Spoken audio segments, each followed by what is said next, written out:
Բարի երեկո, 5-րդ ալիքի եթերում հարցազրույցն է, այսօր ես զրուցել եմ Հայաստան խմբակցության պատգամավոր և Հայաստան դաշինքի պատգամավորի տեխնացու Արտուր Խաչատրյանի հետ։ Պարոն Խաչատրյան, բարի երեկո, շնորհակալ եմ հրավերս ընդունելու համար։ Սիրով։ Պարոն Խաչատրյան, վաղը Հայաստան է գալիս Եվրոպական հանձնաժողովի նախագահ Ուրսուլա ֆոն դեր Լայենը, կարծում եք ինչ օրակարգով է գալիս, ինչ մեկնաբանություն է այցի հետ կապված։ Ես կարծում եմ հիմնական նպատակը, որով գալիս է, դա Հայաստանի իշխանությունների կողմից վարված քաղաքականության հետևանքով մեր հագրապարենային ոլորտում ստեղծված իրավիճակի հետ կապված է։ Տեսեք, իշխանությունները այս այցը որակում են պատմական իրադարձություն, այսինքն ոչ թե այցն է պատմական, այլ իշխանությունների համար անձրև է գա պատմական է։ Պատմական կարկոտին փոխարինեց պատմական այց Ուրսուլա ֆոն դեր Լայենը։ Ոչ թե այցն է պատմական, այլ ասում եմ պատմական հնարավորությունների պատուհան է բացելու այս այցը։ Ինչ հնարավորությունների պատուհան Եվրամիությունը եւ հատկապես ֆոն դեր Լայենը կարող է մեր առջև բացել։ Ես կարծում եմ, որ խոսքը գնում է Հայաստանի պտուղ բանջարեղենի արտահանման մասին։ Իսկ այդ պատմական հնարավորությունը անցյալ տարի չկար, նախանցյալ տարի չկար։ Մենք միշտ ասում ենք, որ ձեր օրոք Նիկոլ Փաշինյան, քո օրոք Հայաստանի կախվածությունը մի երկրից հասել է աշխարհաշխարհական չափերին։ Չարեցին 2019-ին, 20-ին, 21-ին, 22-ին չարեցին, իսկ այն ժամանակ ինչով դա պատմական չէր։ Հիմա խնդիրը շատ այլ է։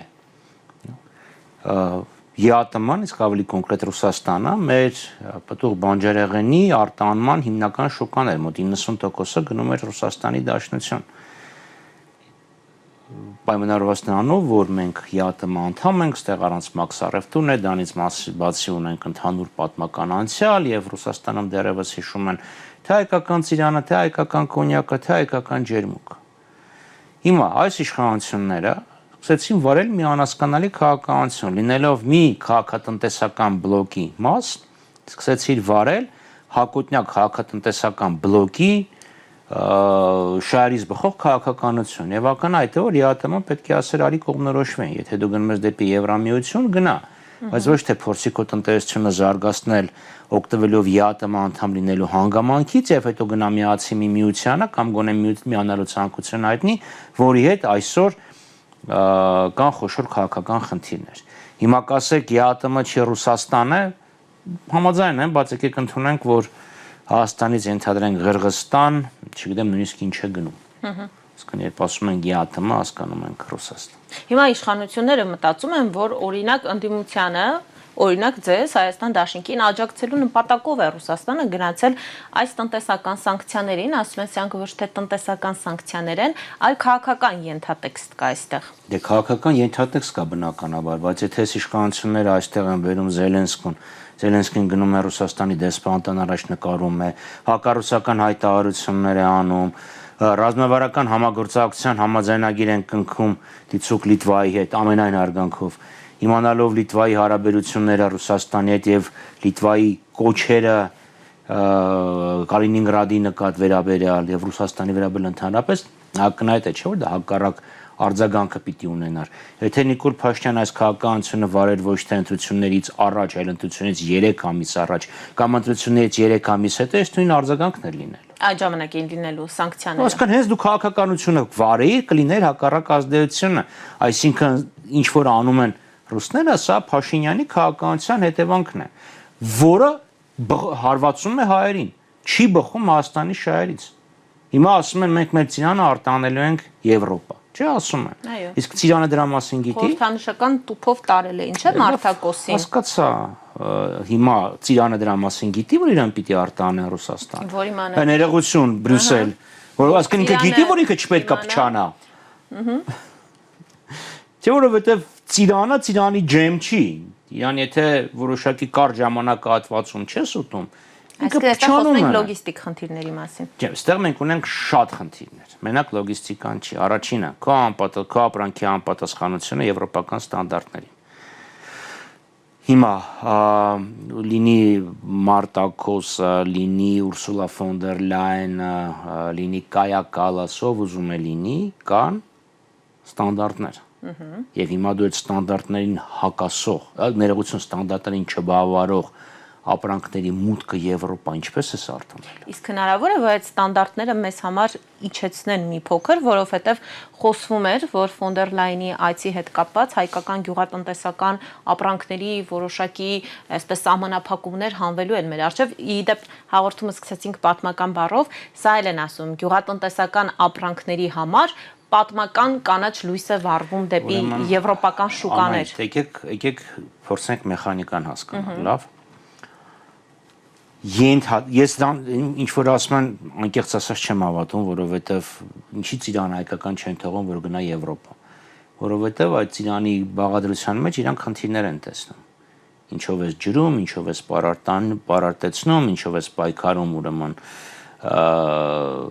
թունաքիմիկատներ է օգտագործում։ Իրանք խնդիր են տեսնում առողջության համար, բայց ենթադրենք, լավ, ենթադրենք, ասում են լավ, աչքներս կփակենք։ Ենթադրենք դու այդ ծիրանը տարար Ֆրանսիա, Բելգիա, ուր ուզում եք։ Ենթադրենք Ֆրանսիայի նախագահը կանչում է, չգիտեմ, հրավիրում է իր մոտ Carrefour-ի, Lidl-ի, Tesco-ի, Sainsbury's, որից ուզում եք։ Եվ ասում է պետք է ընդունեք։ Եվ չէ՞ դե պետք է որ ասես կասեն հաջողություն։ Խնդրում եմ ընդունեք։ Լավ, ենթադրենք այս մարդիկ ասում են շատ լավ, պարոն նախագահ, կընդունենք։ Բերեցին եւ Carrefour-ում կամ Tesco-ում ուրեմն դարակներ ազատեցին եւ դու հայկական ծիրանը դրեցիր։ Սպառողը կգնի այդ ծիրանը։ Որովհետեւ շատ երկար պիտի աշխատես, որ կարողանաս ապահովես օտար շուկայի մուտքը։ Մանավանդ մի ապրանքում, որը իրանց համար ծանոթ չի։ Այսինքն ծիրան Եվրոպայում քիչ է օգտագործում։ Ինչեր որ օգտագործում է Թուրքիայից են տանում, Իսպանիայից են տանում, Պորտուգալիայից են տանում։ Հիմա հայկական ծիրանը մի քիչ ավելի ուրիշ է։ Ամենպես երկար ժամանակ պիտի աշխատես։ Դա այսպես մի քանի ժամում չի լինի։ Եվ ծիրանը հիմա հուլիսի 1-ն է այսօր։ Հասկանում ենք, չէ՞ որ մի քանի լավ մի 2-3 շաբաթից արդեն վերջ։ Ինչքան են կարողացել հավաքեն, ինչքան են կարողացել պաուստավորեն սառնարաններում, ինչպես են տանելու հասցնեն, բայց ամենակարևորը սպառողին ինչպես են պարտադրելու կամ ինչպես են համոզելու, որ սպառողը գնի այդ ապրանք։ Հիմա պատկերացրեք Հայաստանը Ինդոնեզիայի հետ հրաշք հարաբերությունների մեջ է, պատկերացրեք։ Եվ պատկերացրեք, ասենք Ինդոնեզիան խնդիր ունի իր հարևանների հետ։ Լավ, եւ զանգում է Ինդոնեզիայի նախագահը, վարչապետը, չգիտեմ, ասում է պարոն Փաշինյան, մենք ախպեր ենք, ընկեր ենք, գիտես Դուրյանի լավ բերք ունեմ, Դուրյանը միրգ է, չգիտեմ, մեծ խոշոր ոնց մրգեր են, ծակեր, բան, փշերով։ Մի 10 տոննա Դուրյան բերեմ Երևանում ծախի, նա կասի հա, օքեյ, բեր։ Ենթադրենք։ Լավ, զանգում են Սամվել Ալեքսանյանին, ասում են քո City-ում տեղ բաց, բոլոր այս աներին սուպերմարկետներին։ Լավ, բացեցին, դուք դա կառնեք, թե չէ։ Դե հայրը սիրում են էկզոտիկ մրգեր։ Այ ճիշտ եք ասում։ Լավ, այսօր այս հաղորդումից հետո գնանք մի հատ City, տեսնենք քանիսն է ծիրան առնում, քանիսը էկզոտիկ միրգ։ Ինչ եմ ուզում ասեմ, այսինքն որպեսզի դու փոխես սպառողի վարքագիծը, դու շատ երկար պիտի աշխատես։ Եւ ոչինչ չէր խանգարում այս իշխանություններին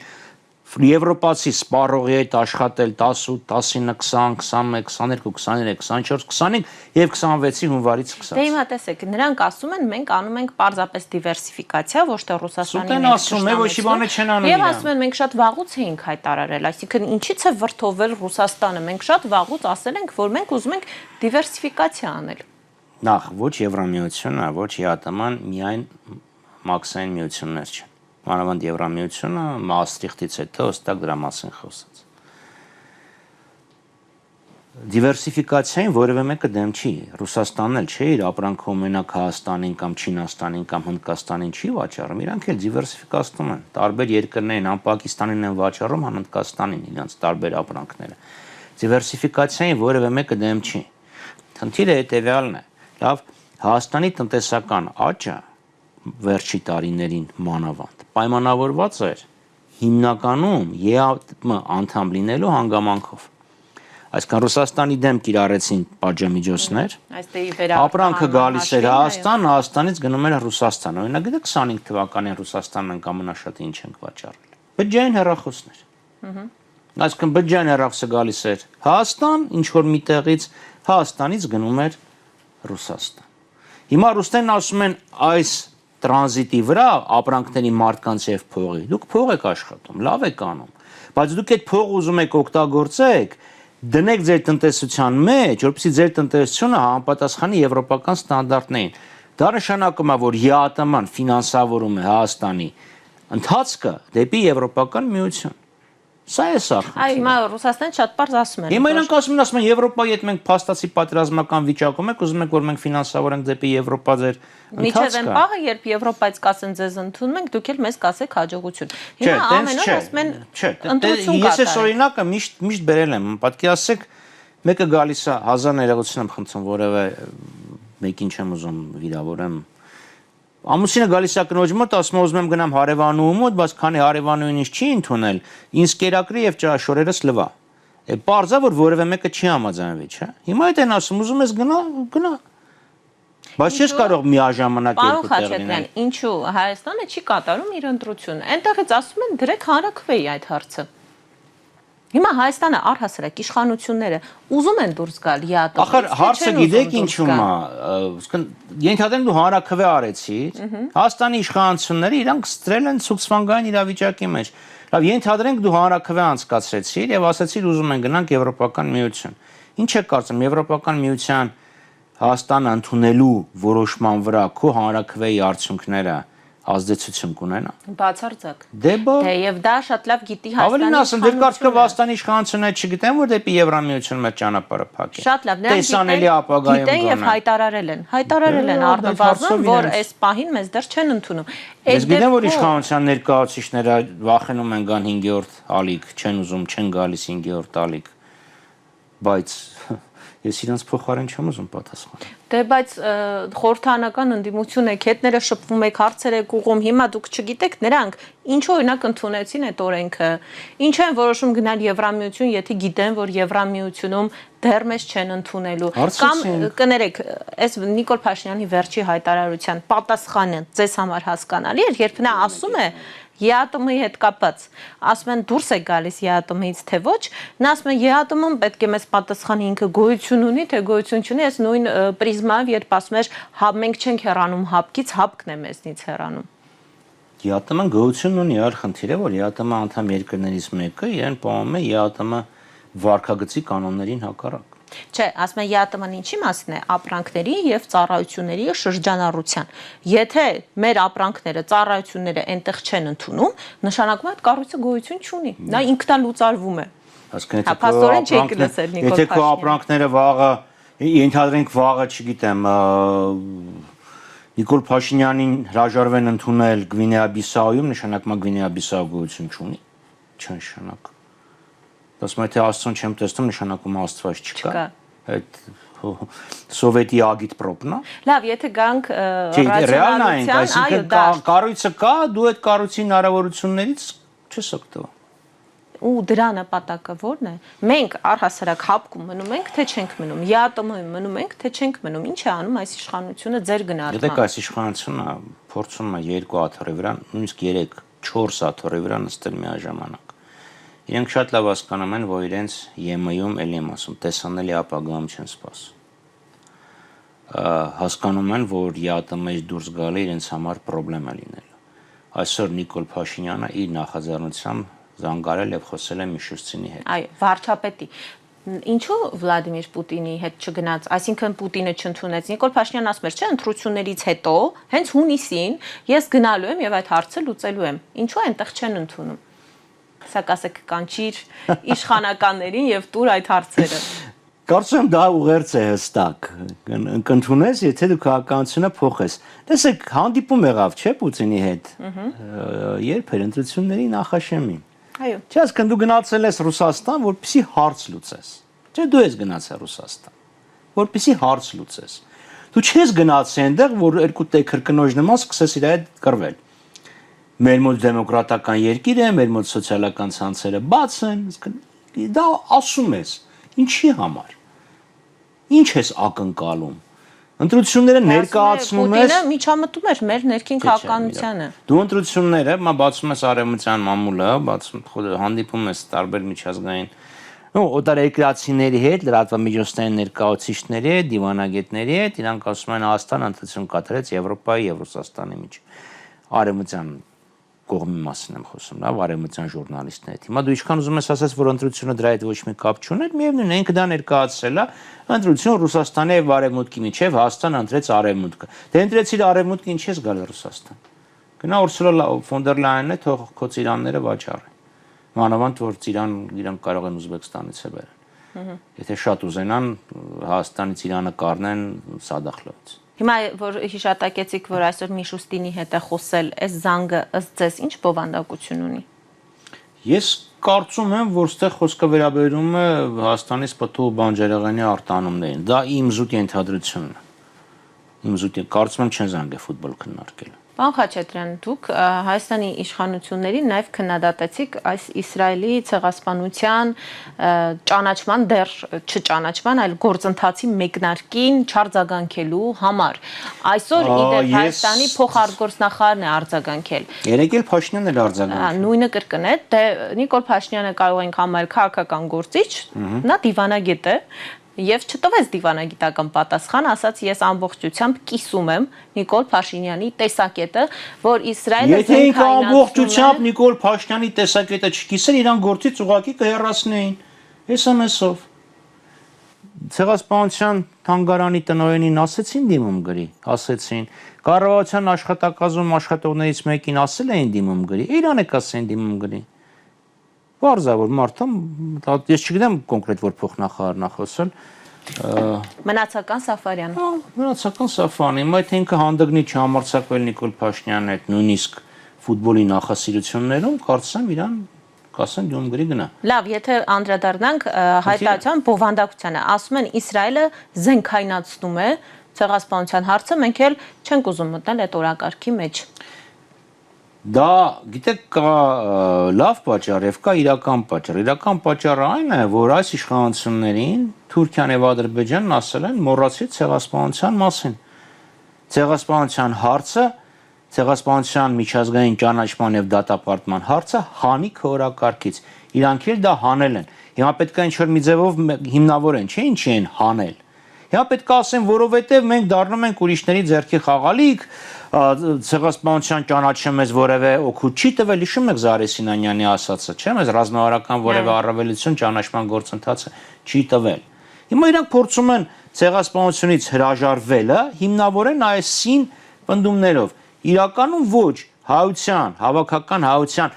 եւ մասնավորապես եւ հատկապես Հայաստանի Հանրապետության շահերից է բխում, որ շատ երկրներ ճանաչեն եւ դատապարտեն ցեղասպանությունը,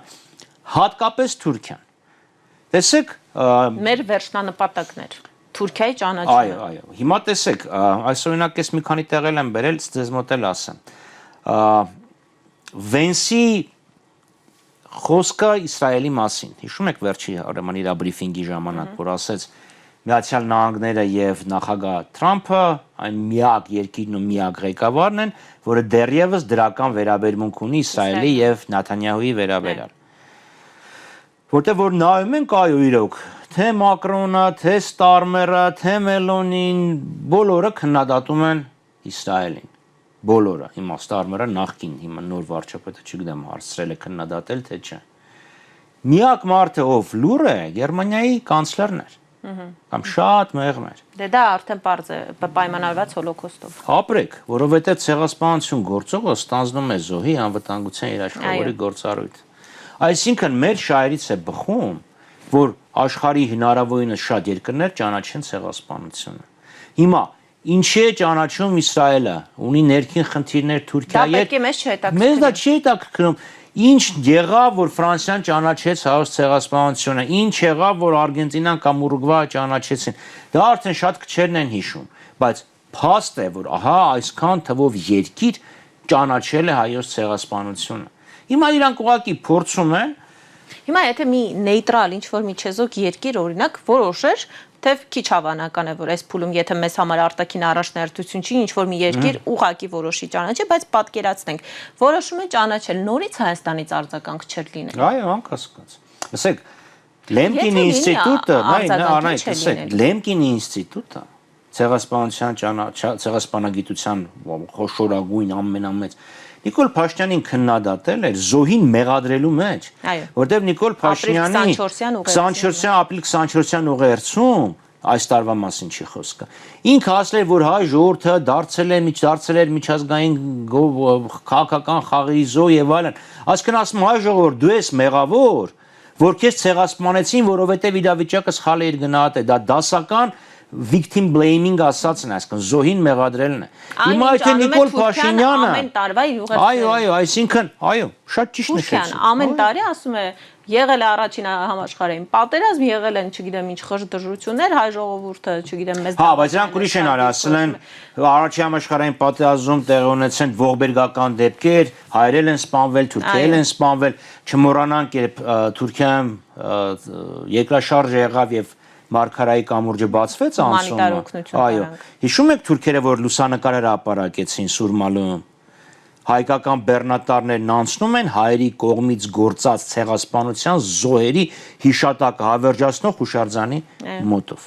Դա Թուրքիայի մոտեցումն է։ Հայկական կողմը ասում է հայերն են մեղավոր եղել։ Դա Լեմկինի ինստիտուտի հայտարարությունն է։ Եվ այս մարդը, որ հայերին է մեղադրում ցեղասպանության մեջ, պարզ է, որ ինքը չի ողջունելու այս ամեն ինչ։ Որովհետև իրան չեն թողել, որովհետև ինքը ընտրվել է նաև Թուրքիայի եւ Ադրբեջանի քաղաքականության աջակցության հետևանքով։ Եթե ցանկացած հայտարարության հետ կապված ասում են, եթե անենք խաղաղության օրակարգը կփլուզվի։ Հիմա եթե Հայաստանը որոշում է, որ պետք է ողջունի, ինչ է լինելու, պատերազմ է լինելու, պարոն Խաչատրյան։ Այդ տրամաբանությունն է։ Եթե ամեն քայլից խաղաղությունը կարող է փլուզվի, ուրեմն դա խաղաղություն չի։ Դա ուղղակի ժամանակավոր անդոր է, պայմանավորված բացառապես Հայաստանի միակողմանի զիջումներով։ Նույն Փաշինյանը, հիշում եք, մի քանի ամիս առաջ, մի ամիս ու կես առաջ երբ էր, մի ամիս էլ չէր լինի, կարծում եմ, ասեց 94 թվականի ներողություն, 24 թվականի մայիսին Հայաստանը կանգնած էր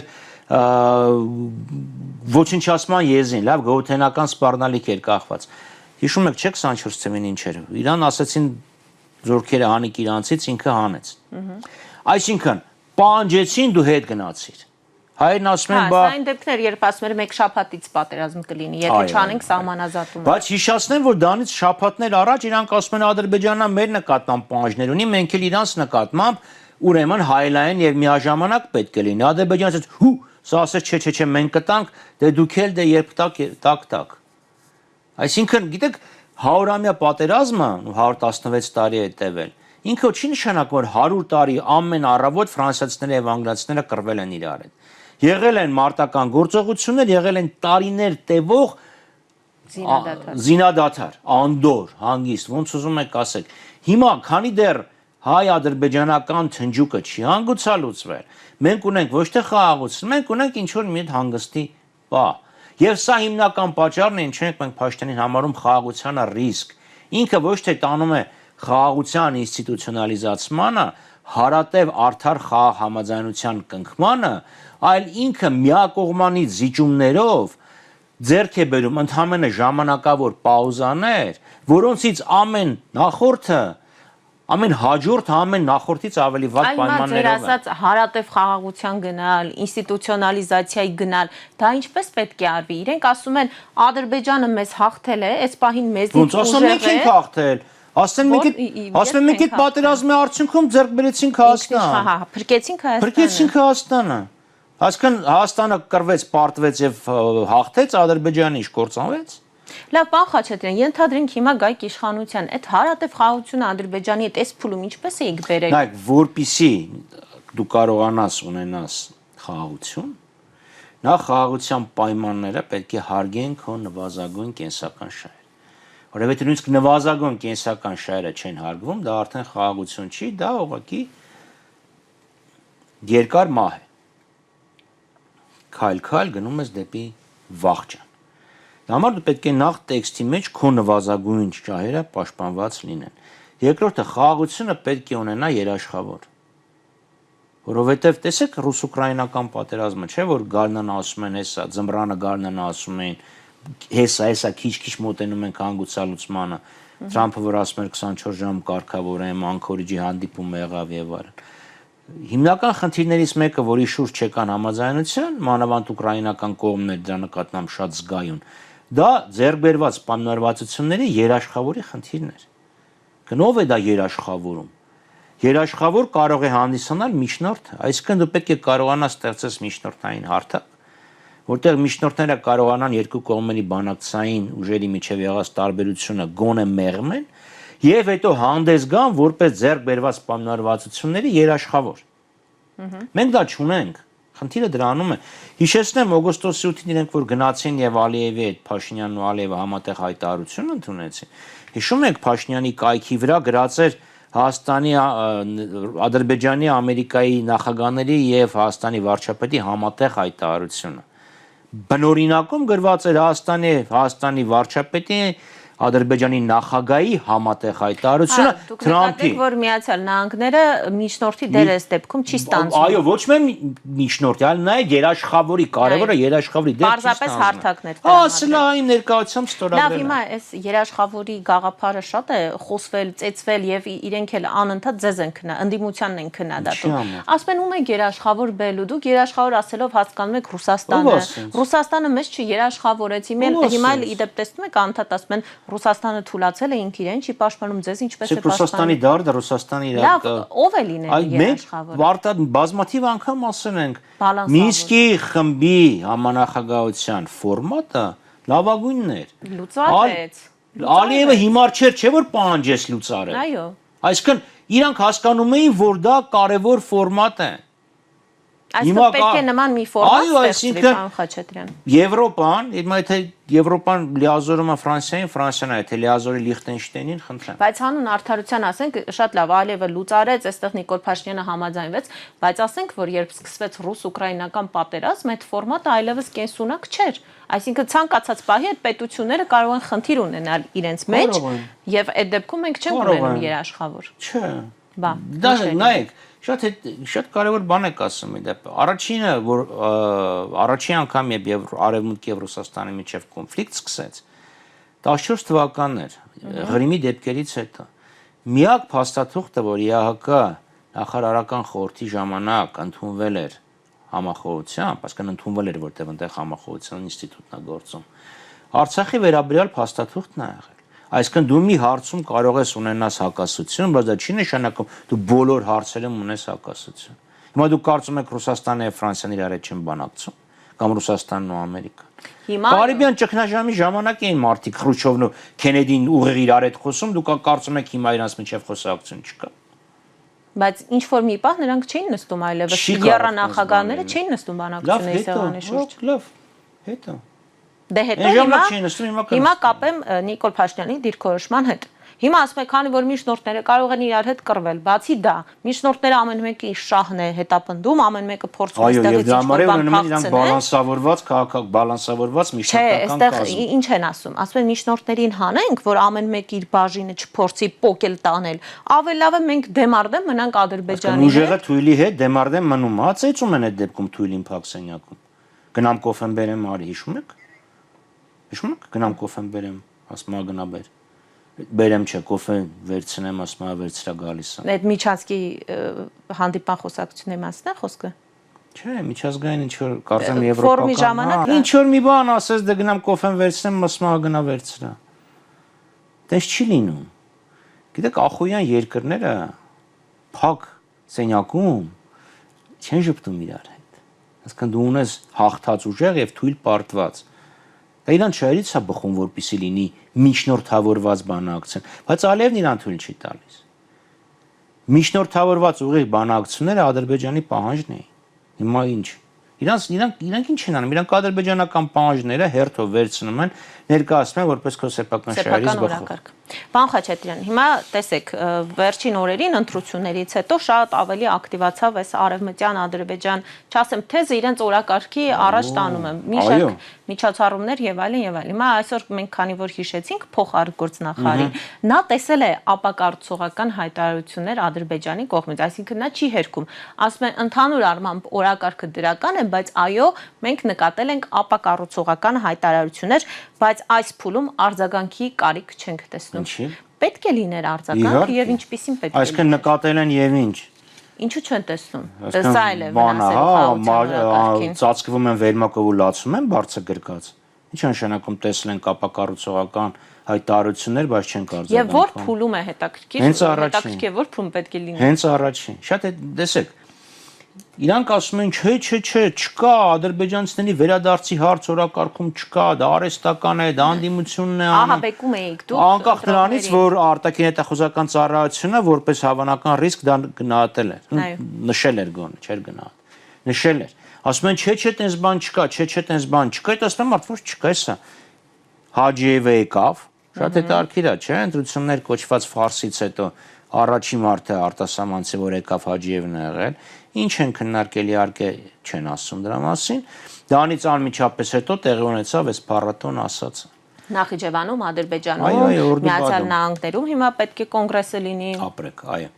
Այսինքն ինչ է տեղանում, Ադրբեջանը ճնշումը սաստկացնում է, արդեն չեն կարող խուսափել։ Գիտես, այս բանը չի էլի սովետի երկաթե վարակույրը չի, որ չիմանաս կողքի երկրում ինչա տեղի ունենում։ Ինֆորմացիոն հոսքերը, ինչքան էլ իմեյլները, այդ բջջային հեռախոսները փորձեն կարգավորեն եւ այլն, ինչքան էլ ադրբեջանական կայքերը փակեն, մեկա VPN-ներ կան եւ մարդիկ լսում են, կարդում են, տեսնում են։ Հիմա Նիկոլ Փաշինյանն ասում է, դա դուք եք անում։ Այո, ասում է ի պատասխան ձեր ընդդիմության օրակարգի։ Ուրեմն այնքան խոսեցիք Արցախայրի իրավունքների մասին։ Նախ առաջինը Արցախայրը այլ կատեգորիա է, ադրբեջանցիները այլ, որովհետեւ այդ ադրբեջանցիները 88-ի վերջ, 89-ի, 90-ի սկզբներ, իրենց գետնափոր հոլիկները, ասենք, ընդհանրենք Վարդենիսի շրջանում, Կապանի շրջանում, Ամասիայի շրջանում փոխանակեցին Բաքվում, Գանձակում, Շամխորում, Սումգայիթում, Մինգեչարում ապրող հայերի բնակարանների հետ ստացան իրենց փոխհատուցումը եւ գնացին։ Արցախցիները ենթարկվել են էթնիկ զտման։ Եթե Ադրբեջանը խոսում է ադրբեջանցիների մասին, բայց մենք ունենք բաքվեցիներ, որոնք ապրում էին Բաքվում, ունենք հայեր, որոնք ապրում էին Բաքվում, հայեր, որոնք ապրում էին Սումգայիթում, այդ հարցը կա։ Արցախցիները ենթարկվել են էթնիկ զտման։ Այսինքն Նիկոլ Փաշինյանը հրաժարվում է տեսնել ակնհայտը։ Այս հարցում իր եւ Ալիևի շահերը համընկնում են։ Ալիևը գործել է ցեղասպանություն, Փաշինյանը որևէ բան չի արել ցեղասպանությունը կանխելու համար, հետեւաբար Փաշինյանը հանցակից է եւ իր շահերից է բխում արցախցիների հարցը ընդհանրապես մոռացության տալը։ Դա համար ենք մենք միշտ ասում, որ Հայաստանի շահը եւ Փաշինյանի շահը իրար հետ որևէ ընդհանրություն չունեն։ Դրանք հակամետ շահեր են։ Իրեւ վերջի դիտարկումն անեմ, պարոն Խաչատրյան, եւ փակենք հաղորդումը, հատկապես մեղադրում է Նիկոլ Փաշինյանը դաշնակցության կառույցներին, հայ դատին, որովհետեւ բարձրացնում է հայ դատը այդ խնդիրը, այդ աղմուկը։ Եվ բարձրացնելու է։ Եվ անելու ենք, որովհետեւ մենք կտում ենք, ես որպես հայ դատի կենտրոնական խորհրդի անդամ ասում եմ, շարունակելու եք անենք։ Մենք դա շարունակելու ենք անենք, որովհետեւ ցեղասպանության ճանաչման եւ դատապարտման խնդիրը հայոց հայկական շահերին համահունչ է, համապատասխանում է հայ ժողովրդի մասնավորապես եւ հատկապես Հայաստանի Հանրապետության շահերին։ Շնորհակալ եմ ես հիշեցնեմ, որ զրուցում էի Հայաստան Դաշինքի падգամավորի թեկնածու եւ Հայաստան խմբակցության падգամավոր Արթուր Խաչատրյանի հետ։ Մենք կհանդիպենք վաղ նույն ժամին, լավ եղեք։